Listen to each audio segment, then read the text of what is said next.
Assalamualaikum warahmatullahi wabarakatuh. Perkenalkan, saya atas nama Juli dengan NIM 2212307010. Di sini saya akan menjelaskan tugas interaksi manusia dan komputer.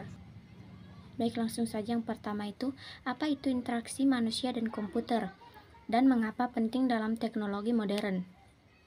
Jawabannya, interaksi manusia dan komputer adalah bidang studi yang mempelajari bagaimana manusia berinteraksi dengan komputer dan sistem teknologi informasi.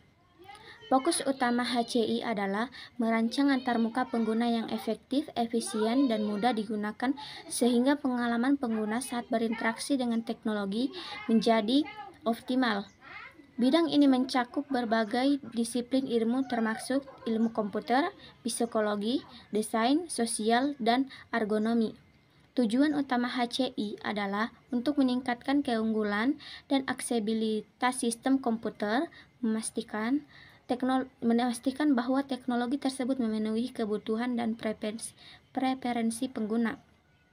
Hal ini melibatkan berbagai aspek seperti yang pertama itu desain antarmuka atau user interface design, mencakup tata letak, estetika, dan navigasi dalam perangkat lunak atau situs web. Yang kedua, ergonomi, memastikan perangkat keras dan perangkat lunak yang nyaman dan aman untuk digunakan dalam jangka waktu yang lama. Yang ketiga itu pengujian pengguna atau user testing, melibatkan pengguna nyata dalam proses pengembangan untuk mendapatkan umpan balik dan memperbaiki desain. Yang keempat, interaksi berbagi gesti, mengembangkan cara interaksi yang lebih alami seperti melalui gerakan tangan atau suara. 5. Kecerdasan buatan dan pembelajaran mesin, meningkatkan interaksi melalui sistem yang dapat belajar dan berinteraksi dengan pengguna.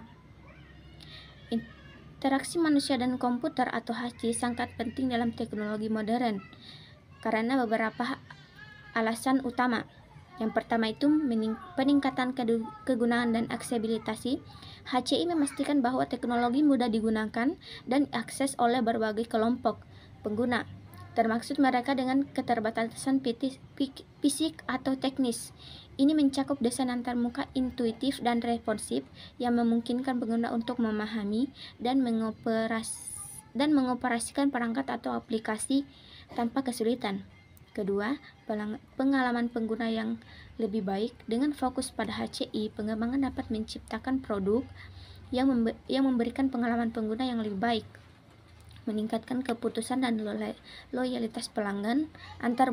Antarmuka yang dirancang dengan baik membuat interaksi lebih menyenangkan dan mengurangi frustasi pengguna.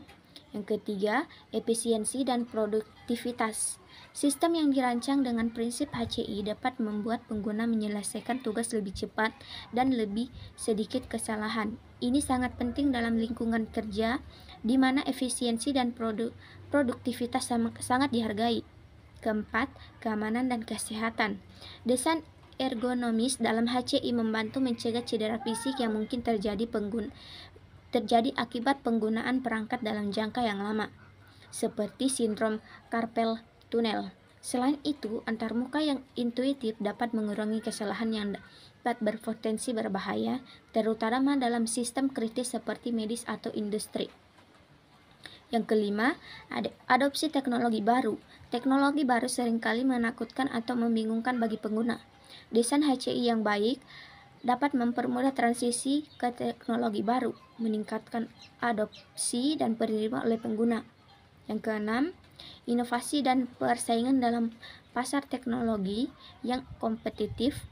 Produk dengan antarmuka pengguna yang superior memiliki keunggulan kompetitif. Inovasi dalam HCI dapat membedakan suatu produk dari yang lain dan memberikan nilai tambahan yang signifikan. Yang ketujuh, keberlanjutan dan keterlibatan pengguna. Produk yang dirancang dengan baik menurut prinsip HCI lebih memungkinkan digunakan secara berkelanjutan dan mendapatkan keterlibatan pengguna yang tinggi. Ini penting untuk aplikasi atau layanan yang bergantung pada penggunaan jangka panjang dan dapat keterlibatan pengguna untuk berhasil.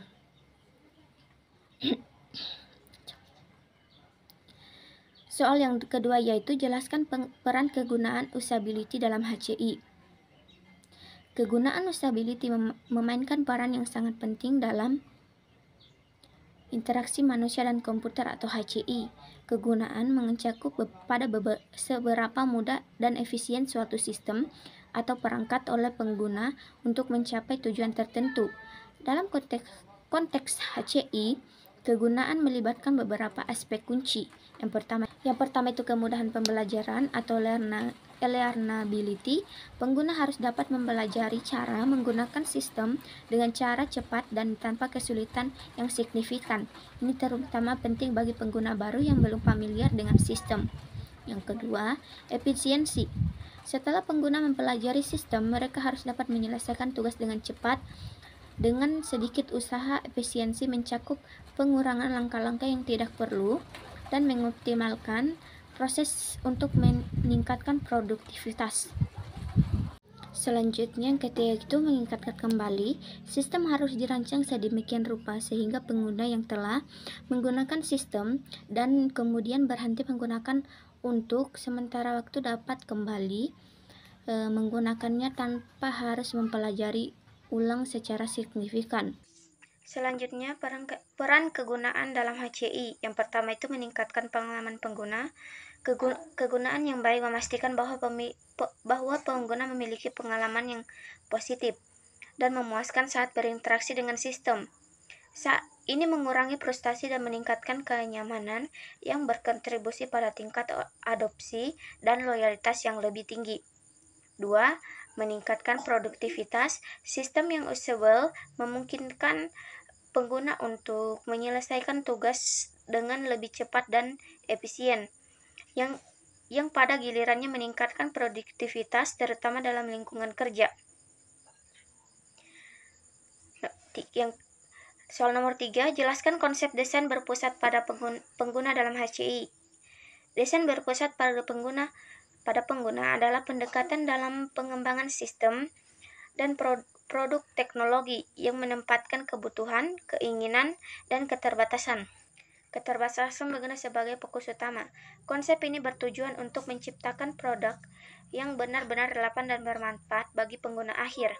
Dalam konteks interaksi manusia dan komputer atau HCI, UCD melibatkan beberapa prinsip dan tahapan utama. Prinsip utama, desain berpusat pada pengguna. 1. Fokus pada pengguna. Pengguna dan kebutuhan mereka adalah pusat dari proses desain. Setiap keputusan desain harus berdasarkan pemahaman yang mendalam tentang pengguna dan konteks penggunaan mereka. 2. Iterasi. Proses desain adalah iteratif yang berarti bahwa desain diperbaiki dan disempurnakan secara berulang-ulang berdasarkan umpan balik pengguna sehingga mencapai solusi yang optimal. Kemudian tahap desain berpusat pada pengguna. 1. Penelitian pengguna. Pengguna data.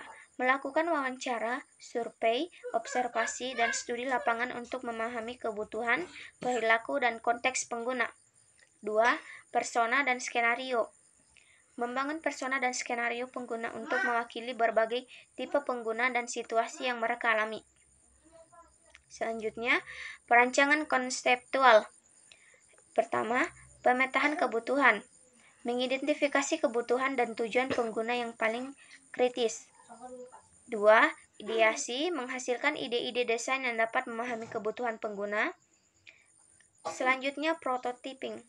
1. Prototipe awal, menciptakan modal awal dari desain untuk diuji dan dievaluasi oleh pengguna. 2. Prototipe interaktif, pengembangan prototipe yang lebih interaktif untuk pengujian yang lebih mendalam, pengujian dan evaluasi.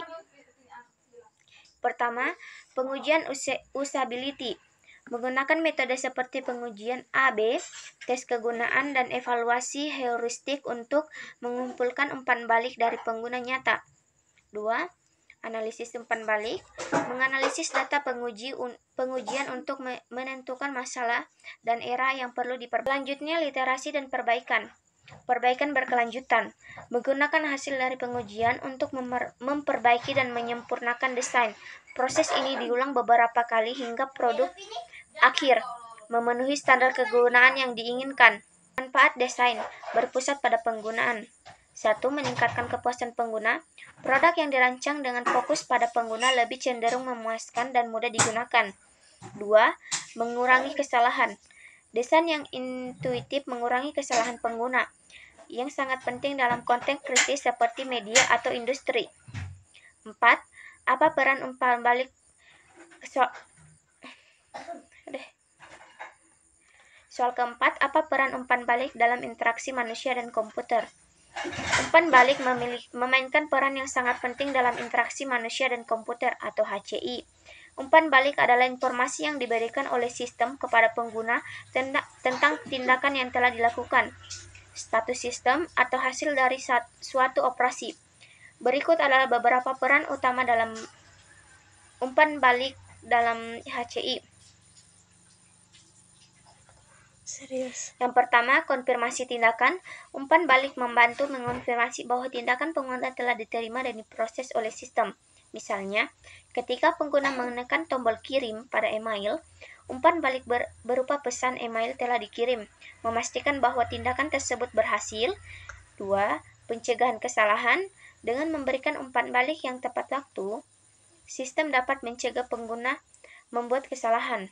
Misalnya, pesan peringatan yang muncul ketika pengguna mencoba menutup aplikasi tanpa menyimpan perubahan dapat mencegah hilangnya data. Selanjutnya, contoh umpan balik dalam HCI. Pertama, visual. Misalnya, perubahan warna tombol setelah diklik, animasi transisi, dan indikator kemajuan. Selanjutnya 2. Auditory, suara notifikasi, peringatan, suara, atau sinyal audio lainnya yang memberikan informasi kepada pengguna. Implementasi umpan balik yang efektif. Pertama, kontekstual dan relevan. Umpan balik relevan dengan tindakan penggunaan dan konteks ini. 2. Tepat waktu. Umpan balik harus diberikan secara segera setelah tindakan pengguna untuk memastikan keterkaitan yang jelas antara tindakan dan respon. Soal kelima, bagaimana prinsip-prinsip desain universal diterapkan di dalam HCI? Prinsip-prinsip desain universal diterapkan dalam interaksi manusia dan komputer untuk menciptakan sistem dan antarmuka yang dapat mengakses dan digunakan oleh sebanyak mungkin orang, tanpa memandang kemampuan latar belakang mereka. Desain universal memastikan inklusivitas dan meminimalkan hambatan bagi pengguna. Berikut adalah cara prinsip-prinsip ini diterapkan dalam HCI. Yang pertama, kegunaan yang sama untuk semua. Desain harus berguna dan dapat dipasarkan pada orang-orang dengan berbagai kemampuan. Contoh dalam HCI, situs web yang dapat diakses oleh pengguna dengan berbagai jenis disabilitas, misalnya melalui penggunaan teknologi bantuan seperti pembaca layar atau teks alternatif untuk gambar. 2. Fleksibilitas dalam penggunaan. Desain harus mengakomodasi berbagai frekuensi dan kemampuan individu, contohnya HCI. Contoh dalam HCI, antarmuka yang dapat disesuaikan pengguna, seperti mengubah ukuran teks, skema warna, atau tata letak antarmuka sesuai kebutuhan pengguna. Selanjutnya, implementasi prinsip desain universal dalam HCI. Pertama itu penelitian pemahaman pengguna. Menggunakan metodologi penelitian yang inklusif untuk memahami berbagai bentuk dan keterbatasan pengguna potensial. 2. Desain responsif. Mengembangkan antarmuka yang responsif dan adaptif terhadap berbagai perangkat dan kondisi pengguna. Sekian penjelasan dari saya. Lebih dan kurangnya mohon dimaafkan. Wabillahi taufiq wal hidayah. Wassalamualaikum warahmatullahi wabarakatuh.